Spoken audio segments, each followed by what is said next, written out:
एक शहर में श्रीमद् भागवत की कथा चल रही थी। व्यासपीठ पर एक महात्मा बैठे थे। बड़ी संख्या में श्रोतागण कथा का आनंद ले रहे थे। उनमें एक नास्तिक व्यक्ति भी आता था। वह अहंकारी आदमी सिर्फ महात्मा को नीचा दिखाने के लिए ही आता था। एक दिन कथा के बीच में खड़ा होकर कहने लगा, गुरुजी, आप रोज भगवान का गुणगान करते हैं, क्या आपने कभी देखा है? आप केवल हमारा समय नष्ट कर रहे हो। मैंने तो आज तक नहीं देखा है। महात्मा बोले, तो फिर यहाँ क्यों आते हो? वह बोला, मैं आपसे मेरे प्रश्न का उत्तर जानने के लिए आता हूँ। महात्मा बोले, तुम्हें उत्तर मिल जाएगा, तुम पूरी कथा सुन लो तो तुम संतुष्ट हो जाओगे। वह व्यक्ति बैठ गया। उसके 3 दिन बाद वह आदमी अपने साथ मिठाई लाया और कथा समापन के बाद वह महात्मा जी के पास गया और बोला, गुरुजी, मिठाई खाइए।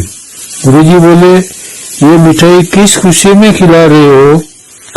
वह बोला, गुरुजी, मेरे यहाँ बेटा हुआ है। गुरुजी बोले, मैं मान ही नहीं सकता, क्या तुमने उसे देखा है? वह बोला, मैंने अभी नहीं देखा है, लेकिन गांव से समाचार आया है। गुरुजी बोले, जब तुमने देखा ही नहीं है तो कैसे मान सकते हो? मैं तो नहीं मानता कि तुम्हारा बेटा है। वह बोला, गुरुजी, मेरे भाई ने फोन पर बताया है।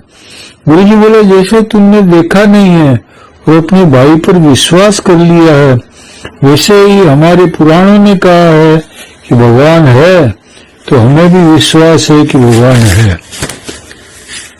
तुलसीदास जी ने रामचरित की शुरुआत में ही मंगलाचरण में ये लिखा है कि भवानी शंकरो वंदे श्रद्धा विश्वास रूपिणो याभ्याम विना न पश्यन्तीं सिद्धा हस्वान्तस्तमीश्वरम।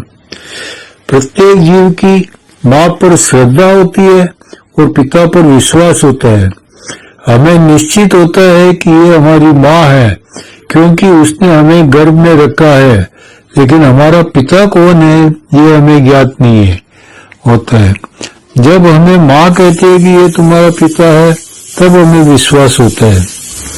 इसलिए हमारे वेद पुराणों पर विश्वास होता है जब वे कहते हैं कि भगवान है। जब तक पुराणों में हमारी श्रद्धा है, तब तक हमें विश्वास है कि भगवान है। तुम्हारी तकलीफ यह है कि तुम्हें हमारे वेद पुराणों में श्रद्धा नहीं है, इसलिए तुम्हें भगवान पर विश्वास नहीं है। आज तुम्हें गूगल पर विश्वास है, लेकिन वेदों पर नहीं है। जैसे गूगल में सभी सच्ची घटनाएं वर्णित है, वैसे ही वेद पुराणों में भी सच्ची घटनाएं संकलित है। केवल फर्क यही है कि गूगल में इस काल की घटनाएं हैं, तो वेदों में बीते अनंत काल की घटनाएं वर्णित है, लेकिन वे सभी घटनाएं सच्ची है। जब सनातन विरोधी लोग कहते हैं कि भगवान राम और भगवान कृष्ण काल्पनिक है, तो प्रकृति उन्हें राम सेतु और जलमग्न द्वारिका के रूप में साक्ष्य दिखाती है, जो क्रमशः त्रेता युग और द्वापर युग में अस्तित्व में आए थे। जो सामने दिख रहा है उस पर तो विश्वास करना ही पड़ेगा। एक निवेदन आपसे निवेदन है कि आप इस वीडियो को लाइक, सब्सक्राइब और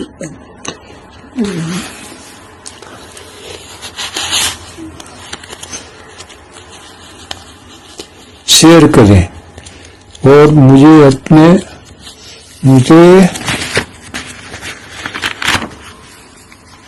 प्रोत्साहन देने की कृपा करें।